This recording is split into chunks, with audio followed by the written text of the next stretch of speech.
Hello! Hello, what's happening, Chapcasters? Here we are, going into June. This is episode 6. Before we kick this episode off, which is going to be about the bridge between greatness, between the two parts of the voice that was amazing. Not to say that this part weren't top, but you know what I mean. The initial voice was what kicked it all off for me, and the latter voice was the part of the voice with the most potential. We're in the middle of this crisis with COVID-19. So I have recorded, done a little video with the help of my wife, Angie, and my two beautiful children, Francis and Alfie. And we've set up a Just Giving page and, just trying to make a bit of money for the NHS. We've already raised just over £400 since Thursday. So hopefully we can go above that, you know what I mean? But before we kick this episode off, I thought I would let you hear the song called Thank You that has been written and recorded for this purpose. So let's have a listen to Thank You.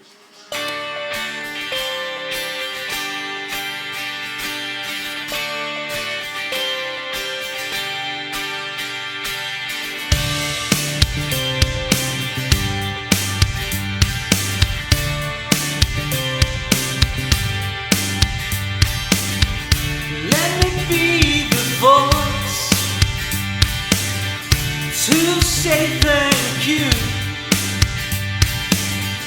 from everyone inside the red, white and blue. Our borders have been breached and we look to you. No ifs or buts. Your action is true. We want to say thank you for everything that you do. We want to say thank you. NHS, we love you.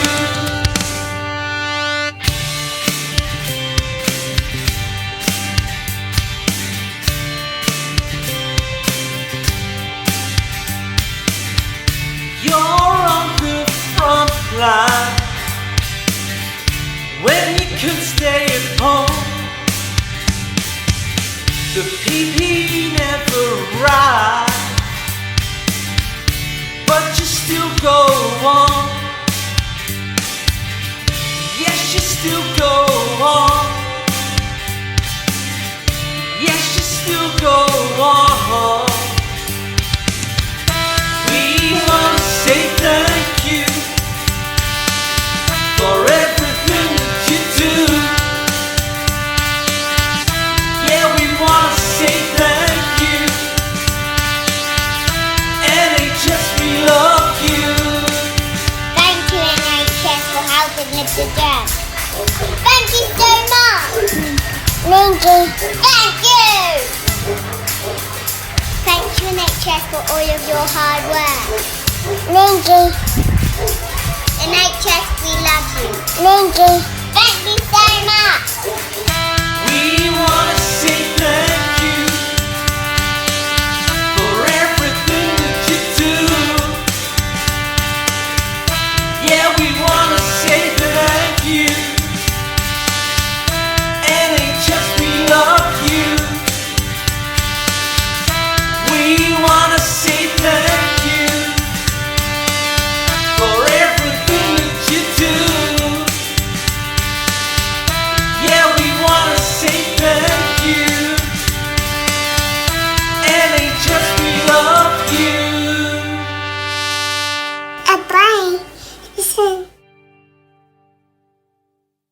and that was Thank You. That was written for the NHS, and I've put it alongside a Just Giving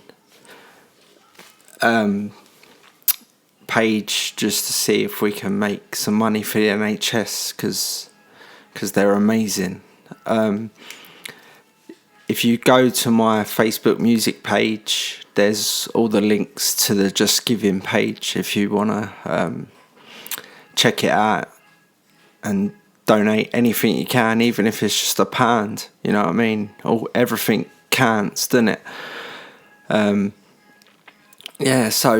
Okay, kicking this episode off, we are going to the middle section of The Voice. Still me, Matty and Jamie Nicholas in the band. And then the new additions would be Jason Logan, Simon User, Spuggy, and Phil Kerrigan. Obviously Phil went on to be in the latter part of The Voice as well. So I'll just start it off by, this is a gig that we played at the Bull and Gate in Kentish Town, and this first track is a cover that we did of the great Who, Can't Explain. Have a listen and we'll have a chat. This one's a song written by Mr. Pete Townsend. Can't explain it.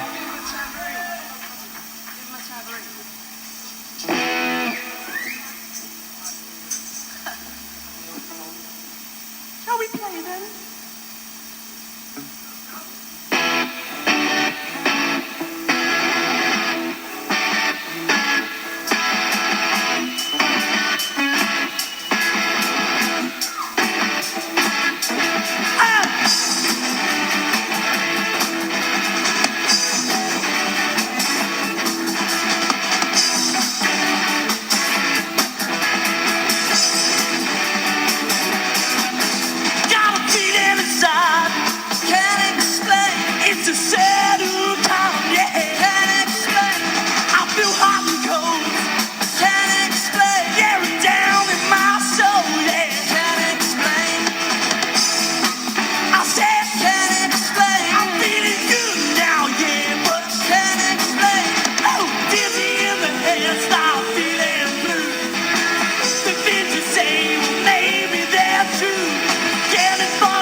Thanks for coming.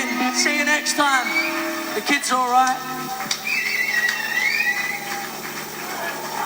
Yes, and that was a cover of The Who's Can't Explain, one of our favourite, well, it's one of my top 5 bands, definitely. The second solo that Phil was playing in that song, I actually came in with the lyrics too quickly and cut his solo right off. Yeah, sorry, Phil, mate. I won't do it again. Yeah, so all right, let's. So the voice that there was me, Jamie, Matty, Amon, Josh, and Dave Grunberg, and then it just came to a point where me, Amon, Josh, Dave, he just didn't turn up to rehearsals anymore. I don't even know how he left the band. He just left. And Josh seemed to be Amon's closer friend. And it was all to do with me and Amon altercations and stuff, you know what I mean? Like, I was starting to believe that I was the biggest rock star in the world, and Amon didn't like it. We'd stopped writing songs together because I'd learned how to play the guitar, so I was writing my own songs and he was writing his own songs, and we just drifted apart, and then so they left, so that was all the guitarists in the band, all left, all three of them, so there was still me, Matty and Jamie, and so we needed some guitars. So first of all, we found Jason Logan. He's another fella from Kentish Town, and Jamie was friends with him, I think, and we got him down to a rehearsal, and Jason Logan, he's a top guy. Yeah, he's got his younger brother Scott is quite a good little artist now. Do you know what I mean? He's got some. He's a good little player. Yeah, I don't know what Jason's doing now. I think he lives like out of London somewhere.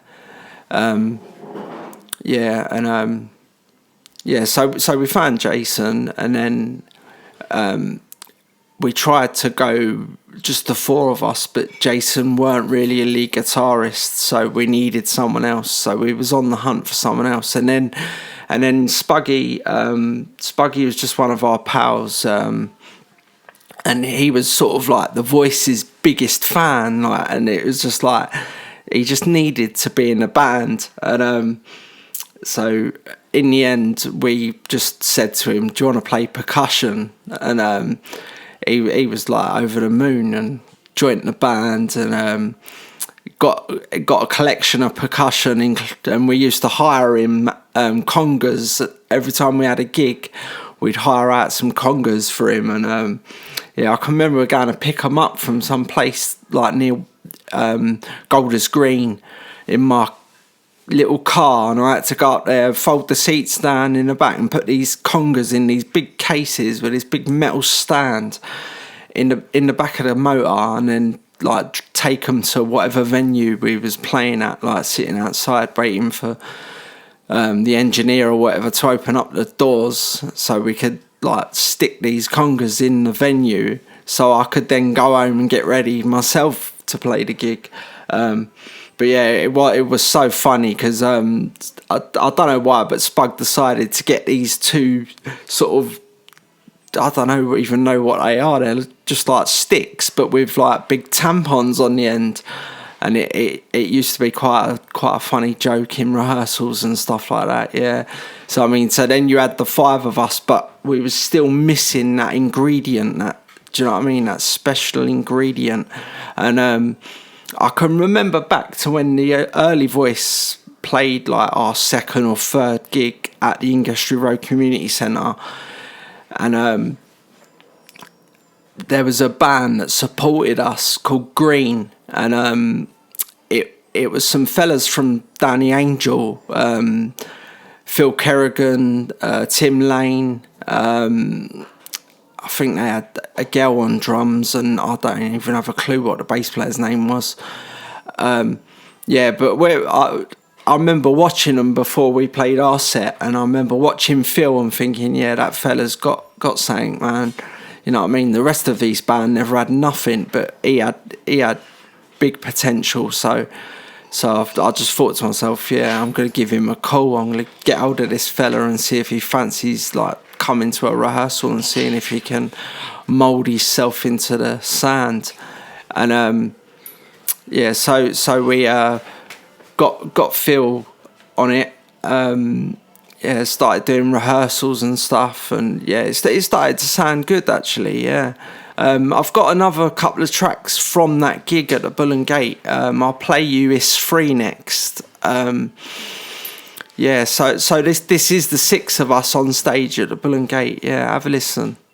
This one's for my mum, my dad, John's mum, Spuggy's mum, and Matty's dad. And all the rest of you, yeah? It's free. This one's called It's Free.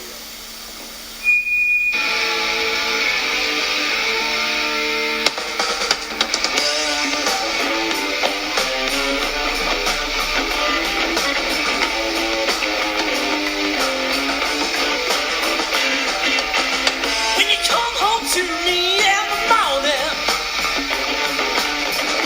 nothing but to set you free.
Thank you. Yes, and that was It's Free live at the Bull and Gate. I've got one more song from that gig that I'll play you, and then we will talk. This one is Resurrection. What's on here? Resurrection until tomorrow, or no one knows him. Look, I've got to hear more noise than that, man.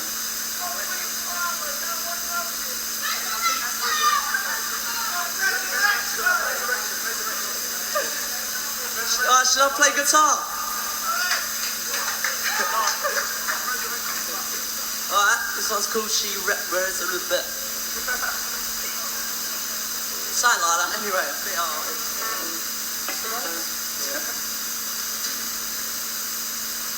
give myself a bit of volume.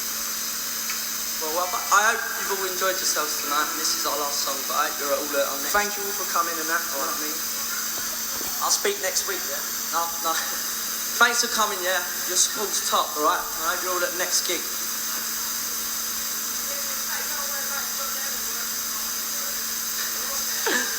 Resurrection, yeah?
Yeah. Yeah, that was a good night, that was, at the old Bull and Gate. It's not a venue anymore, sadly. I used to love playing at that venue, big time. Yeah, so I can remember that night, actually, because we all went back to Jamie's house after that gig with quite a few of the crowd as well. Yeah, the naughty Jamie's house, eh? Yeah, what night to remember, eh? Yeah, so now I found a couple of sort of lovey-dovey songs that I wrote in this period of The Voice, and they got played in this band, this part of The Voice, but they never went on to the latter part of The Voice. They just got lost in translation. Tell you the truth, I'd pretty much forgotten about them until I was searching through the old archive of stuff that I could put on this Chapcast to show you, like, different parts of the band and that. But yeah. So this first one is called Love to Love. Yeah, have a listen.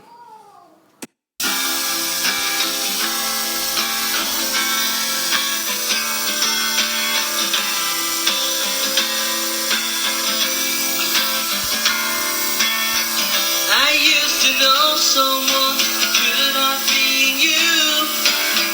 That someone special, now I know it's true. I used to be with the lady that I love, but now she's gone away, it's feeling really tough. And I love to love you, baby. I love to love, yeah, I love to love.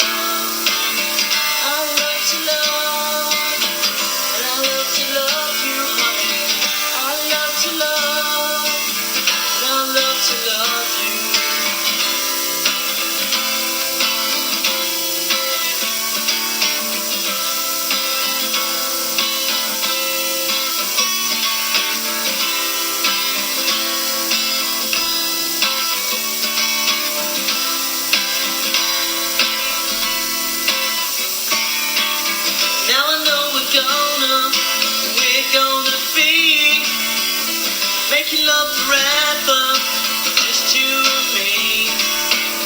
I hope all our plans go our way. All of the plans we laid yesterday. And I love to love you, baby.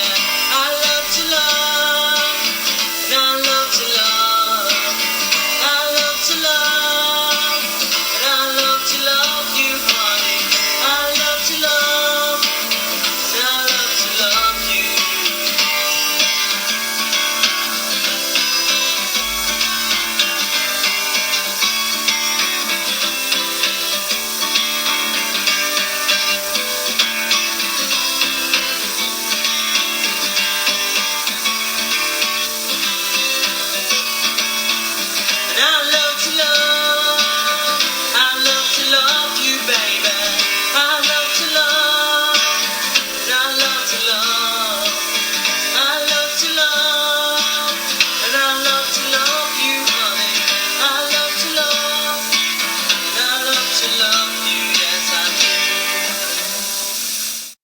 Yes, and that was Love to Love. A cute little B-side.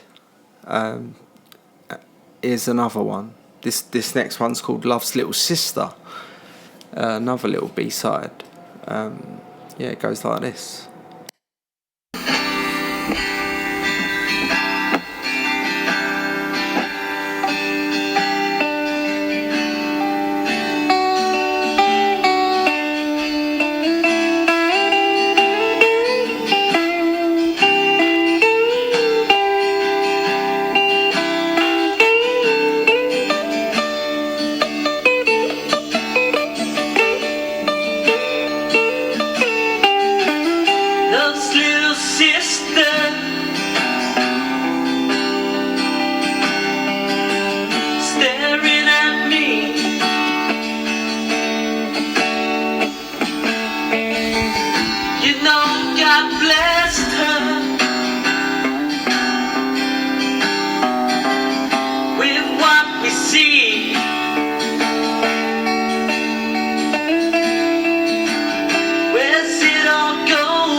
Guess you have to look before you see.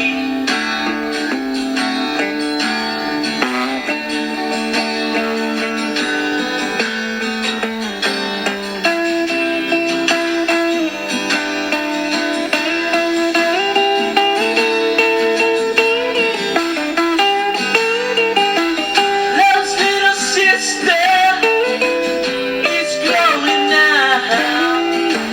Love's little sister's growing now. Love's little sister is growing now. Love's little sister's growing now.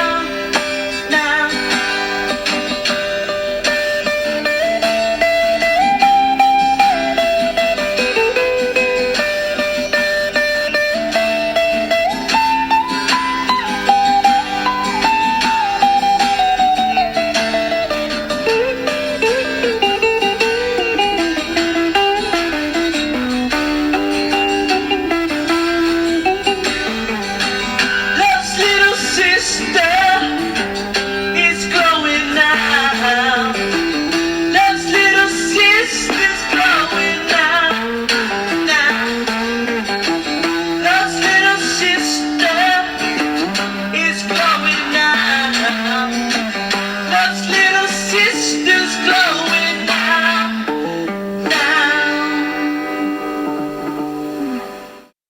And that was Love's Little Sister, another little B-side of mine that didn't really make it anywhere, just sat in the cupboard until this day, and I'm showing it to you.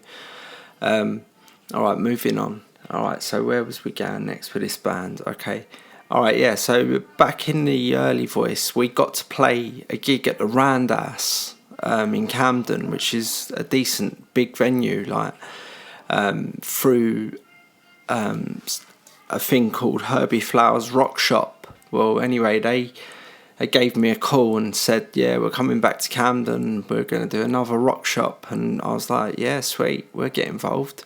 But this time, sadly, wasn't at the Randas, it was at the Irish Centre, just off Camden Road. A lot smaller, but it don't matter, a gig's a gig. Anyway, so we went along to this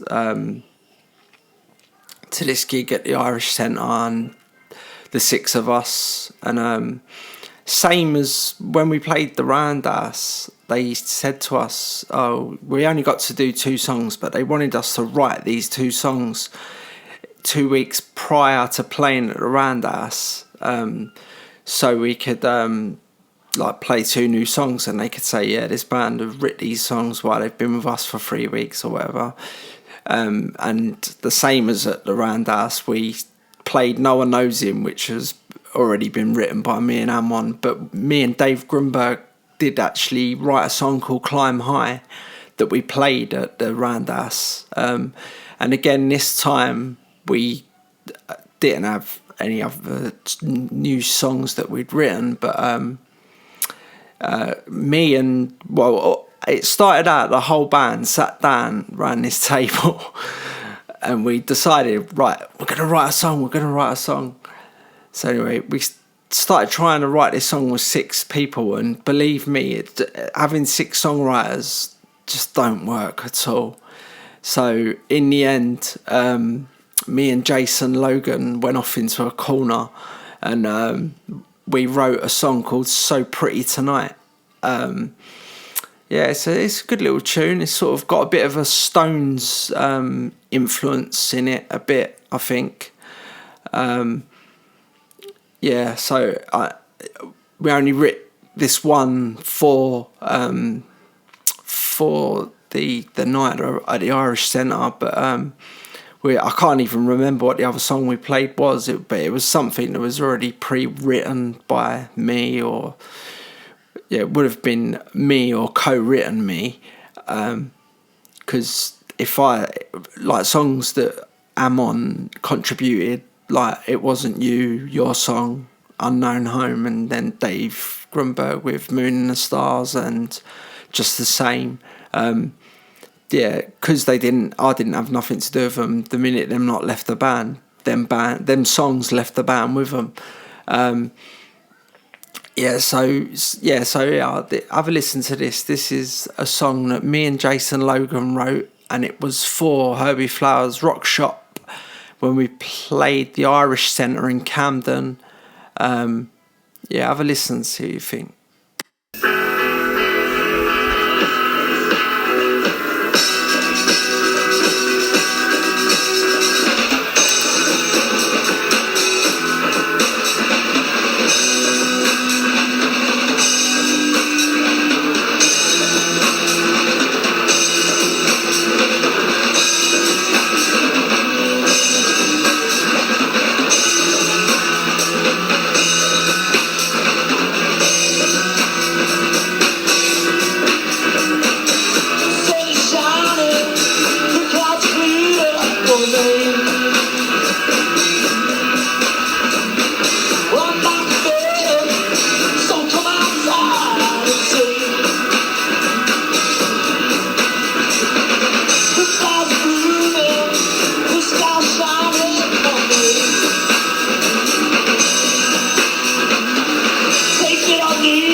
And that was So Pretty Tonight. I like that's a top tune. Yeah, another song that got lost in that era of The Voice. Once we got to the latter part, we just didn't play that song anymore. Shame. Yeah, good track. So we will move on to another tune that the same as So Pretty Tonight and Love's Little Sister and Love to Love, it just seemed to fizzle out after we finished this part of the voice and moved into the latter great part of voice. And it's called Until Tomorrow, and it goes a little bit like this.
Can't show you until tomorrow.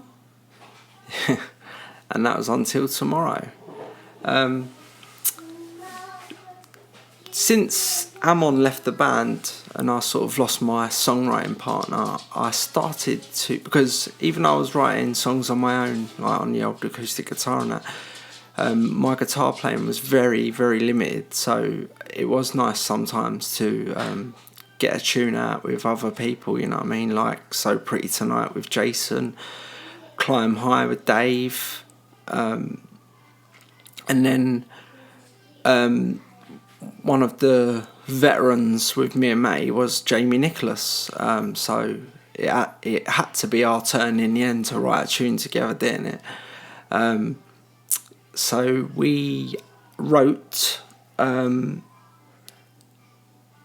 This Life, and I will play you a version of it now. So this was sort of mine and Jamie's only co-written we might have tried to write other songs, but none of them ever made it into the band other than this one. But yeah, I'll give you a listen to this.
Yes, and that was This Life, the only tune from me and Jamie to make it.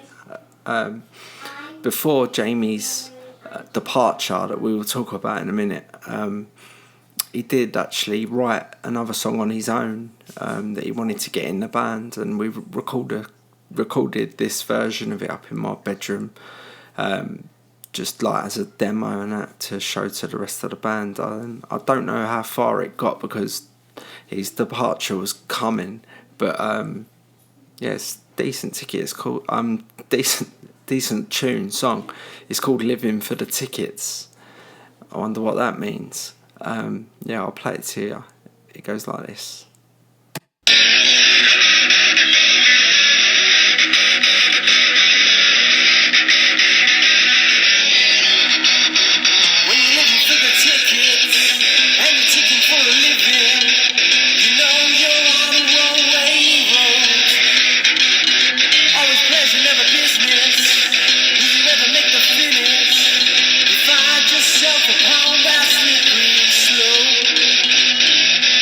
Keep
was Living for the Tickets, a Jamie Nicholas song. Me and Jamie have had a right weird relationship over the years. At some points we've been best friends, and some points we've wanted to kill each other probably. But before Phil joined the band, I think I spoke about this in another episode, but I'll briefly just have a little rant about it. My dad had paid for us to record a demo in a recording studio called Bonafide Studios, which was located on Curtin Road in the city of London. And basically, like, my dad had paid for like 4 days or whatever in this studio, like, and on the first day, everyone came. Yeah, we managed to record the drums to all 4 tracks that we was gonna do, and then on the second day, basically, Jamie and Jason blew me out completely, and they never turned up. Like, so me and Matty sort of sat around that second day, like, hardly doing anything, just watching money burn. And then I don't know what excuses they gave me or whatever, but they just didn't come. And so then on the third day, like, well, just before the third day, actually a couple of days before the third day, I sort of met up with Matty, sat down, had a chat with him, sort of said, like, look, what we're gonna do, because we can't play the other instruments, you know what I mean? Like, so, and then luckily enough, there's a fella who I used to work with, and his name was Mark D. The geezer's a diamond. He turned out that he's just like fucking amazing guitarist, bass player, good, amazing vocalist as well, you know what I mean? But I was sort of sitting in work and saying to him that, like, yeah, like, we've got 2 more days in this studio this weekend, Saturday, Sunday, whatever. Like, everyone came, we got the drums down, and then they blew me out on the second day and that, and I think they're gonna blow me out this weekend as well. And like, I just got no chance of getting a demo finished, you know what I mean? And then he was like, look, I'm a guitarist, whatever, I'll come down and, like, during this week, pop round my house and show me the tunes and that, and I'll try and learn them, and then on the weekend we can lay them down and see how it goes. And I was just, like, proper thankful that he was up for doing that. I phoned Matty, told Matty's like sweet. So me and Matty went round his house a couple of times. I think even Amon might have came with us round to his house just to as a mate, you know what I mean, like, whatever. And then we went down to the studio on the Saturday morning, and then by the Sunday evening we had a 4-song demo that was mixed and mastered, and it sounded amazing. It's very Oasis-y, but I suppose that's what I wanted. I mean, it didn't sound nothing like any band I'd ever been in, you know what I mean, like, other than Matty's drumming, you know what I mean? It was just completely different, but it was amazing, and it helped the songs out quite a lot, and it showed us. But anyway, right, so they didn't actually leave the band at that point, like, because this is before Phil, I don't know, Spuggy was probably, I don't know what he was doing, but it didn't really matter anyway. You know what I mean? We only let him play percussion just so he could say he was in the band, you know what I mean? He was basically our Bez. But so the band didn't crumble, because obviously after that we must have made up and all that, but it was festering in my head that they had done this to me, and, like, imagine Mark hadn't saved me and recorded these songs for me. Oh my god, it was festering in my head, like. And I can remember as well, I got Jason Logan a job and at a place that I work called Service Point, and he basically worked for 6 months and then blew them out, like, and it made me look really bad. So I was just completely festering all over, you know what I mean? And then went like, and then Phil joined the band, and like me, Matty, Phil, I was thinking, yeah, that is amazing, like, and I was biding my time, and then to top it off, Jamie and Jason just start like being really unreliable, not turning up to rehearsals, you know what I mean? Like when you're at a rehearsal and like it's, I don't know, 40 quid or whatever, and at that age, you know what I mean? Like we didn't have spare cash to pay for rehearsals. It was needed for all the beer we was drinking in the Talio, you know what I mean? But yeah, so I was just completely festering, and you know what I mean? And then like obviously Phil was in the band then, and like I was becoming good friends with Phil, and then Phil was sort of introducing me to friends of his, you know what I mean? Like, and sort of like they was coming up the Talio and the Junction and that, and yeah, a bunch of lads, you know what I mean? Like, and Tim, who was the singer of Phil's previous band. I don't know, Phil. I mean, Tim probably wanted to kill me, you know what I mean, for splitting Green up, you know what I mean, and stealing Phil, but it had to be done, you know what I mean. And if I wouldn't have done it, then this next part of the old voice would never have happened, you know what I mean. So anyway, we're like making friends with his friends and that, and then met this fella, James Till, top guy. Played a bit of guitar and that, but weren't a bass player. But we managed to, like, I kept having chats with him because do you know what I mean? I didn't want to like sack Jamie, and then James didn't want to do it or whatever. But then I can remember this day, we was down the West End in HMV, a load of us, like me, Phil, James, Matty.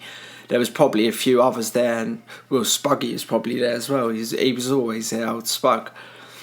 Funny one with Spug as well, like percussionist in the band. But you wait till the next episode, I'll tell you what happened then. But yeah, we was in HMV, and I basically pulled James aside and I said, James, look, do you want to play bass in this band? You know what I mean? And he said to me, I do, yeah. So I said, all right, sweet. And on that spot, I phoned Jamie and I sacked him. I said, Jay, like, it's not... I mean, to tell you the truth, Jamie probably didn't even want to be in the band. And if he did, you know what I mean? Why weren't he turning up to rehearsals? Why was he blowing me out at recordings? Why? Do you know what I mean? Like, it just weren't good, man. Like, you know what I mean? Like, I was in it for the love of music, you know what I mean? I wanted to make great music.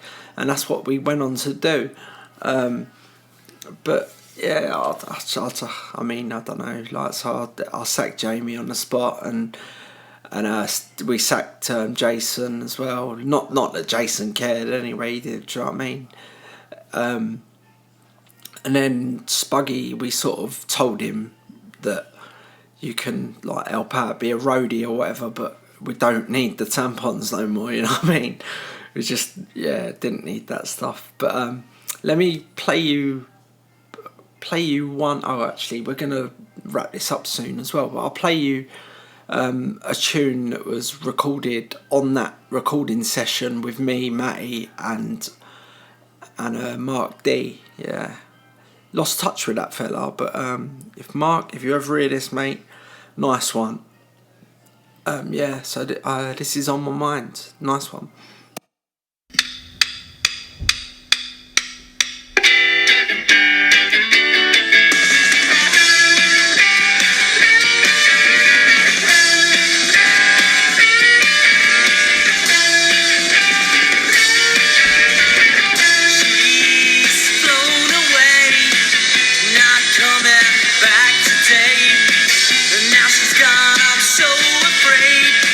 Until she gets back, that's when I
that was on my mind with me, Matty and Mark D. How I would have liked the song to have sounded, actually. Yeah, shame. But yeah. So we've come to the end, I suppose, of this bridge between greatness.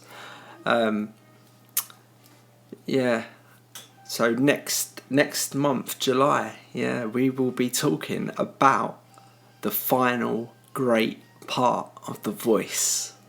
Yes, me, Matty, Phil, James, and then the entrance of Spiros, and Spuggy's got a little bit more to play in this story. Yeah, I hope anyone that's actually listening, all 15 people on YouTube, is enjoying it. Yeah, because I'm enjoying having a look back, you know what I mean, at this and that. Do you know what I'm saying?